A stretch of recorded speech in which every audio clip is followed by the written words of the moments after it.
Hey, it's us again at Probably Unlimited Games, back with week 4 of Hunting in the Queen's Forest. Last week, we introduced you to Steve, our one-man village economy who asserted a dominance through a perfect T-pose while eating all of your wood and meat. This week, Steve got a friend. Well, he doesn't really see it that way, but he'll be fine. We've made some changes behind the scenes. Villager data is now persistent across map changes. Steve remembers exactly what resources he had when you left, and if he was sick when you abandoned him to go hunting. There's something both impressive and slightly guilt-inducing about Steve's newfound ability to hold grudges while maintaining his assertive pose. It's almost like that lifeless visage is watching you, judging you. He knows every time you miss a deer, every time you forget to bring wood back to keep him warm, every time you have meat or wood, but selfishly hoard it for yourself.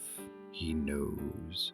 He knows. We've also given Steve a friend. Say hello to Not Steve. He's much more friendly than Steve, as you can tell. Also more useful. Not Steve can make arrows for you from the wood that you give him. It's a simple system. He only makes arrows and doesn't support multiple job types yet, but he's actually producing resources the player will use. You can withdraw arrows from his stockpile to refill your quiver, although there's currently a bug where you can't withdraw arrows if you're trying to make more than he's actually made. Apparently, Not Steve is very protective of his inventory management, even while T-posing. The best part? Steve now has a friend. They can both T-pose in the square together. Player health and arrow counts also now save between maps. No more mysterious healing when you travel, and no more arrows vanishing into the void. The game world actually remembers who you are. We also fixed a critical flaw in Steve's work-life balance. He used to only run his sickness check after working, but couldn't work if he was already sick, creating a cruel loop where sick Steve stayed sick forever. Now, Steve can actually recover from illness, though he maintains his T-pose throughout the entire healing process. Professional dedication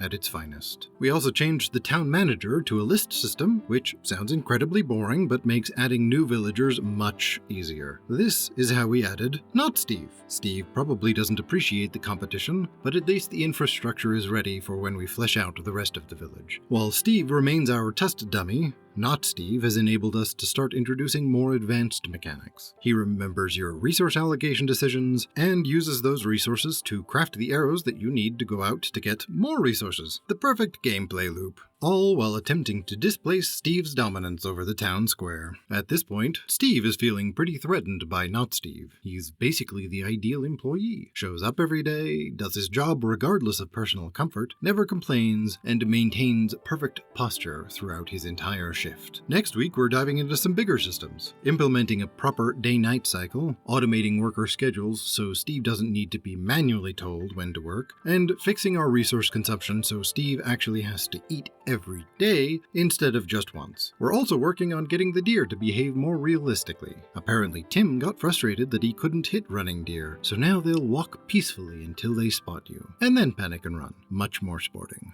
I can't believe he's actually making me read this. You couldn't hit them either, you. As always, feedback is appreciated. Like and subscribe, and we'll see you next week when hopefully we'll have actual day-night cycles, and Steve won't need us to micromanage his lunch schedule.